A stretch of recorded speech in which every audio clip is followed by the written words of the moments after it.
Assalamualaikum warahmatullahi wabarakatuh. Salam sejahtera untuk kita semuanya. Kembali di channel YouTube saya. Hari ini saya akan membahas salah satu fitur yang nantinya bisa kita gunakan, terutama kalau kita menggunakan perangkat jaringan, yaitu perangkat switch. Dalam hal ini, perangkat yang kita gunakan adalah switch manageable. Di pertemuan sebelumnya sudah saya bahas tentang konsep dari VLAN. Jadi ada salah satu fitur yang nantinya bisa kita gunakan kalau kita pengen mengimplementasikan yang namanya jaringan, terutama jaringan VLAN, di mana jaringan VLAN itu sendiri seperti yang sudah dibahas di materi sebelumnya, seperti kita punya jaringan di dalam jaringan LAN. Seperti kita punya jaringan LAN di dalam jaringan LAN itu sendiri. Ini salah satu fitur yang ada di switch. Jadi kenapa kita menggunakan VLAN? Kalau seperti yang sudah dijelaskan di materi pertemuan sebelumnya, salah satunya karena kebutuhan yang ada di perusahaan. Contoh ada dua divisi, ada divisi marketing contohnya dan divisi HRD. Data yang ada di masing-masing bagian tidak boleh contohnya di-share ke masing-masing bagian. Baik data yang ada di divisi marketing contohnya tidak boleh di-share ke bagian HRD, atau contohnya data yang ada di bagian HRD tidak boleh contohnya di-share ke bagian marketing. Jadi ada istilah security di masing-masing bagian. Oke, cara hal ini yang nantinya harus kita lakukan untuk menjembatani hal ini. Kalau contohnya kita tetap ingin menggunakan network yang sama, salah satu alternatif yang bisa kita gunakan adalah kita bisa menggunakan perangkat switch yang berbeda. Cuman kalau menggunakan perangkat switch yang berbeda, kan yang kita butuhkan adalah biaya untuk mengeluarkan perangkat tersebut, contohnya, atau untuk membeli perangkat tersebut. Oke, sedangkan di salah satu perangkat seperti switch, terutama switch manageable, kita bisa menggunakan fitur yang namanya VLAN atau virtual LAN, virtual local area network, yang salah satu fungsinya adalah untuk mengkonfigurasi, untuk mengatur port yang nantinya akan kita gunakan. Port 1, 2, 3 contohnya akan digunakan untuk divisi A atau divisi marketing, port 5, 6, 7 contohnya nanti akan digunakan di divisi ARD. Meskipun contohnya menggunakan domain atau menggunakan network yang sama, tapi contohnya menggunakan switch yang sama, tapi tidak akan bisa saling terhubung kalau kita menggunakan virtual LAN atau VLAN yang berbeda. Ini konsep dari VLAN itu sendiri. Nah, untuk materi hari ini kita akan diskusi tentang VLAN trunking protocol. Kapan kita menggunakan VLAN trunking protocol, ini yang nantinya akan kita bahas. Ada beberapa materi pembahasan, mulai dari konsep dari VLAN trunking protocol, selanjutnya trunking atau trunk itu apa, berikutnya kapan kita menggunakan trunking, konsep dari trunk itu sendiri. Selanjutnya ada beberapa mode operasi yang ada di virtual trunking protocol yang nantinya bisa kita gunakan. Selanjutnya ada pembahasan tentang frame dari virtual trunking protocol. Berikutnya ada VTP domain. Di sini ada domain yang nantinya ada di switch itu sendiri, nanti bisa kita atur menjadi 3 bagian. Yang pertama untuk server, mode-nya untuk server, yang kedua untuk transparent contohnya, yang ketiga untuk klien contohnya. Selanjutnya ada VTP advertisement, terakhir nanti ada pembahasan tentang VTP running contohnya. Ini beberapa materi pembahasan yang nanti akan saya bahas di materi pertemuan ini. Sekali lagi materi sebelumnya sudah saya bahas tentang VLAN. Kalau untuk VLAN itu sendiri yang harus kita lakukan adalah kita harus contohnya membuat yang namanya berapa VLAN yang nantinya akan kita butuhkan, tergantung dari kebutuhan yang nantinya kita inginkan, dan itu harus kita konfigurasi contohnya satu persatu. Oke, cuman ada permasalahan kalau seumpamanya di perusahaan tersebut memiliki 100 VLAN yang nantinya akan didistribusikan di 20 switch contohnya. Apa yang harus dilakukan oleh bagian IT? Tentu akan sangat merepotkan jika harus mengkonfigurasinya satu persatu di setiap switch. Satu switch contohnya switchnya ada 20, harus kita bagi contohnya ke 100 VLAN contohnya, atau ada 100 VLAN contohnya yang nantinya akan didistribusikan ke 20 switch. Berarti masing-masing switch contohnya ada 5 contohnya, ada 5 VLAN yang harus kita konfigurasi. Ini kan lumayan. Oke, belum lagi jika ada update atau contohnya perubahan yang nantinya harus kita lakukan. Tentunya kita bisa memanfaatkan yang namanya VLAN trunking protocol. Jadi kelemahan yang ada di VLAN nanti kita bisa gunakan, kita bisa atur contohnya di dalam VLAN trunking protocol itu sendiri. VTP atau VLAN Trunking Protocol memungkinkan kita hanya mengkonfigurasi VLAN pada satu switch, kemudian nanti kita mendistribusikannya, dan switch lain akan otomatis mensinkronisasi VLAN yang ada di database-nya. Ini kurang lebih yang nantinya bisa kita atur. Tinggal nanti kita tinggal kita sesuaikan dengan kebutuhan yang ada di perusahaan tersebut. Oke, konsep dari VLAN Trunking Protocol contohnya seperti yang ada di depan ini. Kalau seperti yang sebelumnya, kita hanya menggunakan satu switch yang nantinya akan kita bagi contohnya. Yang akan kita bagi ke dua divisi contohnya. Kalau yang diistilahkan dengan trunking kurang lebih seperti yang ada di depan ini contohnya. Anggaplah ada dua divisi, divisi analis dan divisi sistem informasi. Oke, masing-masing divisi di sini contohnya nanti memiliki yang namanya perangkat PC. Cuman perangkat PC di sini akan terhubung dengan yang namanya switch yang berbeda. Contoh PC 1 yang ada di bagian analis contohnya akan terhubung ke switch 0 atau switch 1. Begitu pula PC 4 yang ada di bagian sysfo ini akan terhubung ke switch 0. Untuk yang switch 1 nanti akan terhubung dengan PC 2 yang ada di analis dan PC 3 yang ada di sistem informasi. Meskipun contohnya kita menggunakan network yang sama, kalau kita menggunakan konsep dari VLAN, ini tetap nggak akan bisa saling terhubung. Cuman gimana caranya agar nanti PC 2 dan PC 1 yang ada di satu network di sini dan ada di satu VLAN di sini bisa saling terhubung. Kalau kemarin kita menggunakan satu switch contohnya. Nah, yang disebut dengan trunk, masing-masing switch di sini perlu kita konfigurasi nanti dengan menggunakan mode trunk. Kalau kita nggak konfigurasi dengan menggunakan mode trunk, otomatis nanti PC 1 dan PC 2 nggak bakalan bisa terhubung. Meskipun contohnya menggunakan VLAN yang sama. Dan menggunakan network yang sama. Oke, VTP adalah salah satu protokol untuk mengenalkan suatu atau sekelompok VLAN yang telah ada agar dapat berkomunikasi dengan jaringan, atau metode dalam hubungan jaringan LAN dengan Ethernet untuk menyambungkan komunikasi dengan menggunakan informasi VLAN, khususnya nanti kalau kita berbicara tentang virtual LAN itu sendiri. Ini yang disebut dengan trunking. VLAN Trunking Protocol merupakan fitur layer 2. Layer 2 di sini data link ya, yang terdapat pada jajaran switch Cisco Catalyst, dan memang salah satu switch yang support dengan VLAN Trunking Protocol di sini ada yang namanya switch yang dikeluarkan oleh pabrikan Cisco. Salah satunya ada yang namanya Cisco Switch Catalyst yang sangat berguna terutama dalam lingkungan switch skala besar yang meliputi berbagai VLAN melewati trunk link yang digunakan untuk menghubungkan antar switch itu sendiri. Jadi kalau di VLAN kita hanya berbicara satu switch, kalau di VLAN Trunking Protocol minimal ada dua switch yang nantinya akan kita hubungkan. Meskipun hal ini merupakan hal yang baik dalam lingkungan yang besar, VLAN tagging tidak melakukan apa-apa untuk mempermudah mengkonfigurasi VLAN pada beberapa switch itu sendiri. Oke, VLAN Trunking Protocol sederhananya adalah protokol yang bertugas menyebarkan konfigurasi VLAN melalui port trunk itu sendiri. Jadi ada switch yang dijadikan server dan switch yang dijadikan client. Ini kalau nanti akan kita kembangkan kembali. Kalau semuanya nanti kita kembangkan lagi, ada switch yang kita jadikan sebagai mode server dan kita jadikan sebagai mode client, atau nanti kita jadikan sebagai mode transparan. Switch yang bertindak sebagai VTP client akan menerima konfigurasi sama persis seperti yang ada di VTP server. Jadi yang switch yang ada di client tugasnya hanya nerima aja gitu, nerima dari switch yang sudah dikonfigurasi di VTP server, sehingga administrator jaringan tidak perlu melakukan konfigurasi VLAN secara berulang di setiap switch. Oke, berikut gambaran VTP di jaringan komputer, kurang lebih sudah yang ada di depan ini. Yang paling atas di sini contohnya VTP server. Kita konfigurasi, contohnya di bawahnya lagi ada switch untuk yang switch contohnya switch B, switch A, switch B, switch B di sini kita konfigurasi VTP client.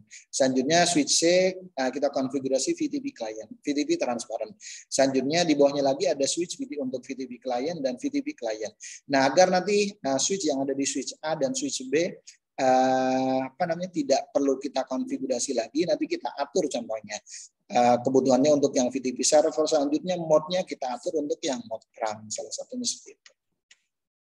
Trunking adalah konsep di mana sistem komunikasi dapat menyediakan akses jaringan untuk banyak klien dengan berbagai satu set garis Jadi ada satu peraturan atau satu frekuensi, bukan memberikannya secara individual. Trunk dapat dikatakan sebagai konsep pembagian akses atau jaringan dengan menggunakan perangkat jaringan, yang dalam hal ini adalah switch dan menggunakan suatu set peraturan yang ditetapkan di mana tidak sembarang komponen dapat mengakses komponen lain dalam jaringan lain. Lebih simpelnya, konsep trunk membatasi akses antara satu jaringan dengan jaringan yang lainnya. Ini konsep dari trunking itu sendiri.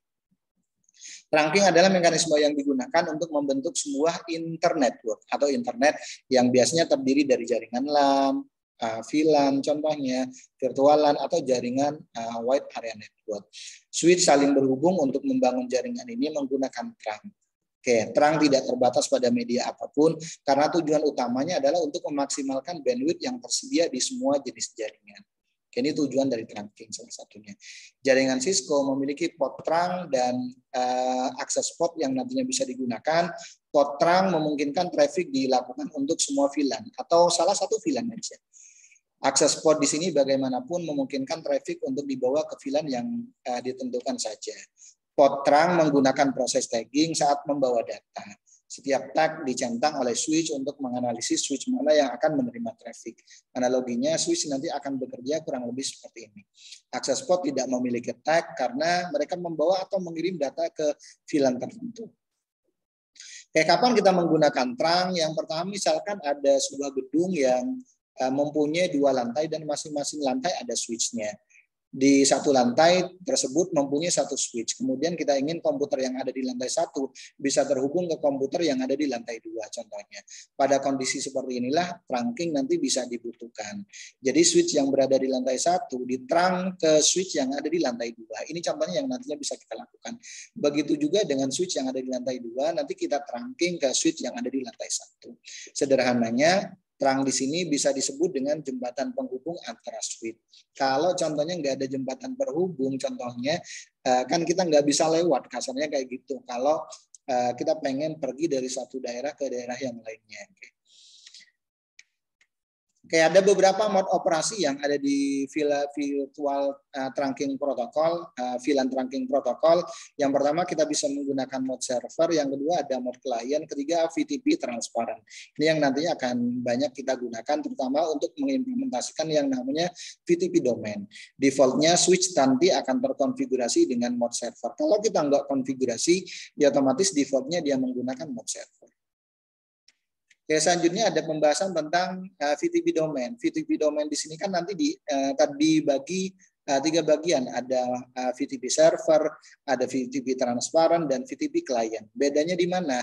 Jadi ada perbedaan antara VTP server, VTP transparan, dan VTP client. Jadi salah satunya nanti bisa dilihat dari izin aksesnya. Salah satunya. VTP mode server ini adalah mode default untuk semua switch. Switch katalis artinya di dalam satu domain minimal membutuhkan satu VTP server yang bertindak menyebarkan informasi VLAN ke seluruh switch dalam satu domain dan nantinya akan disimpan di dalam NVRAM. Jadi di switch itu sendiri ada yang namanya media penyimpanan, ada yang namanya media penyimpanan yang disebut dengan NVRAM. VTP server mempunyai kontrol penuh atas pembuatan VLAN atau pengubahan domain mereka.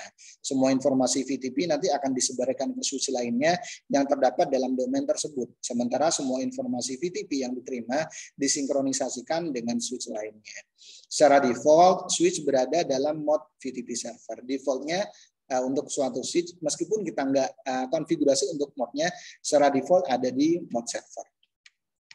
Selanjutnya ada VTP mode client. Tidak memperbolehkan administrator untuk membuat, mengubah, atau menghapus VLAN manapun. Jadi kalau untuk yang client nggak bisa ngapa-ngapain. Pada waktu menggunakan mode client, mereka mendengarkan penyebaran VTP dari switch yang lainnya. Dan kemudian memodifikasi konfigurasi VLAN mereka. Ini untuk yang switch mode client, VTP mode client. Oleh karena itu, ini merupakan mode mendengar yang pasif. Kasarnya kayak jadi pendengar yang budiman aja gitu untuk yang VTP mode client. Informasi VTP yang diterima diteruskan ke switch tetangganya dalam domain tersebut. Berikutnya ada VTP mode transparan. Ini bisa juga kita gunakan, cuman agak jarang juga. Switch dalam mode transparan tidak berpartisipasi dalam VTP. Switch tidak menyebarkan konfigurasi VLAN-nya sendiri, dan switch tidak mensinkronisasi database VLAN-nya dengan advertisement yang nantinya akan diterima. Pada waktu VLAN ditambah, dihapus, ataupun nanti diubah. Perubahan tersebut hanya bersifat lokal ke switch itu sendiri, dan tidak disebarkan ke switch lainnya. Dalam domain switch tersebut berdiri sendiri, jadi tidak tanpa sinkronisasi. Selanjutnya ada pembahasan tentang frame VTP. Karena trunk link dapat digunakan untuk mentransmisi beberapa VLAN, switch harus mengidentifikasi frame setiap VLAN pada waktu mereka dikirim atau diterima melalui trunk link itu sendiri. Identifikasi frame atau tagging memberi ID yang berbeda untuk setiap frame yang melewati trunk link. Biasanya ada ID-nya memang. ID ini dapat dianggap sebagai nomor VLAN atau warna VLAN, karena setiap VLAN yang digambar pada gambar diagram jaringan mempunyai warna yang berbeda. Jadi di dalam VLAN itu kan sendiri kan nanti bisa kita atur. Kita mau bikin VLAN berapa gitu. Kayak VLAN 10, VLAN 20, dan seterusnya. Berikut penamaannya. Identifikasi frame VLAN dikembangkan untuk jaringan switch biasanya. Pada waktu setiap frame melewati trunk link, suatu pengenal ditambahkan dalam kepala frame. Pada waktu switch yang dia lalui menerima frame ini akan memeriksa pengenalnya untuk mengetahui milik siapa frame tersebut contohnya. Sebenarnya buat cross check sih sebenarnya. Selanjutnya ada pembahasan tentang VTP domain. Tujuannya adalah untuk menyederhanakan, untuk menyediakan fasilitas sehingga switch Cisco dapat diatur sebagai suatu grup. Sebagai contoh, jika VTP dijalankan pada semua switch Cisco, pembuatan VLAN baru pada switch akan menyebabkan VLAN tersebut tersedia pada semua switch yang dapat VTP manajemen domain yang sama. VTP manajemen domain merupakan sekelompok switch yang berbagi informasi virtual VLAN trunking protokol. Suatu switch hanya dapat menjadi bagian dari VTP manajemen domain dan secara default tidak menjadi bagian dari VTP manajemen domain manapun. Dari sini dapat dilihat, kita lihat mengapa VTP sangat menguntungkan. Jadi banyak sebenarnya fitur yang nanti bisa kita gunakan kalau kita menggunakan yang namanya VLAN trunking protokol itu sendiri. Bayangkanlah suatu lingkungan di mana administrator jaringan harus mengatur 20 switch atau lebih. Ini kan lumayan agak ribet gitu. Oke, tanpa VTP untuk membuat VLAN baru, administrator harus melakukan pada semua switch yang diperlukan secara individu. Dari 20 switch contohnya harus kita atur satu persatu gitu. Namun dengan VTP, administrator dapat membuat VLAN tersebut sekali dan VTP secara otomatis akan menyebarkan informasi tersebut ke semua switch yang berada dalam domain yang sama. Keuntungan menggunakan VTP yang utama adalah efisiensi yang diberikan dalam menambah atau menghapus VLAN dan juga dalam mengubah konfigurasi VLAN dalam lingkungan yang besar. VTP manajemen domain dibuat pada setiap switch. Proses pertukaran informasi VTP antar switch akan dilakukan secara otomatis dan tidak memerlukan konfigurasi lebih lanjut atau pengaturan setiap hari. Selanjutnya ada VTP advertisement. Setiap switch yang tergabung dalam VTP menyebarkan VLAN, nomor revisi, dan parameter VLAN pada port trunknya untuk memberikan switch lain dalam manajemen domain. Kan bisa harusnya kita atur contohnya. Port interface-nya berapa yang nantinya akan kita gunakan. VTP advertisement dikirim sebagai frame multicast. Switch akan menangkap frame yang dikirim ke alamat multicast VTP dan memproses mereka. Karena semua switch dalam manajemen domain mempelajari perubahan konfigurasi VLAN yang baru, suatu VLAN hanya perlu dibuat dan dikonfigurasi pada satu VTP server di dalam domain tersebut. Secara default, manajemen domain diset ke non-secure advertisement tanpa password. Defaultnya kurang lebih kayak gini. Selanjutnya yang terakhir ada pembahasan tentang ada pembahasan tentang VTP running. Walaupun konfigurasi trunk link menggunakan protokol seperti contohnya ISL, memungkinkan traffic dari beberapa VLAN melewati satu link. Ini tidaklah selalu optimal. Sebagai contoh, misalkan ada 3 switch yang dihubungkan dengan dua buah trunk link contohnya. Dalam kasus ini, ketiga switch tergabung dalam VLAN 1, tetapi hanya switch A dan switch B yang tergabung dalam VLAN 2. Semua traffic VLAN 2 akan tetap dilewatkan ke switch C, walaupun ia tidak tergabung dalam VLAN 2. Pada waktu VTP running digunakan dalam VTP manajemen domain, traffic VLAN hanya akan dilewatkan ke switch jika diperlukan. Dalam kasus ini, penggunaan VTP Planning akan memastikan traffic VLAN 2 tidak pernah dilewati ke switch C, sampai nanti switch C benar-benar tergabung dalam VLAN 2. Ini konsep yang ada di VTP Planning itu sendiri. Jadi sebenarnya di dalam konsep VLAN ada istilah VLAN Trunking Protocol. Selanjutnya di VTP itu sendiri ada beberapa fitur, ada VTP Domain, ada VTP Frame, ada VTP Advertisement, dan ada VTP Planning yang nantinya akan bisa kita gunakan. Yang nantinya bisa kita konfigurasi untuk perangkat switch yang nantinya kita butuhkan, terutama di jaringan yang akan kita atur. Oke, demikian pembahasan dari materi pertemuan ini. Mohon maaf kalau ada kata-kata yang kurang berkenan. Saya akhiri. Assalamualaikum warahmatullahi wabarakatuh dan salam sehat untuk kita semuanya.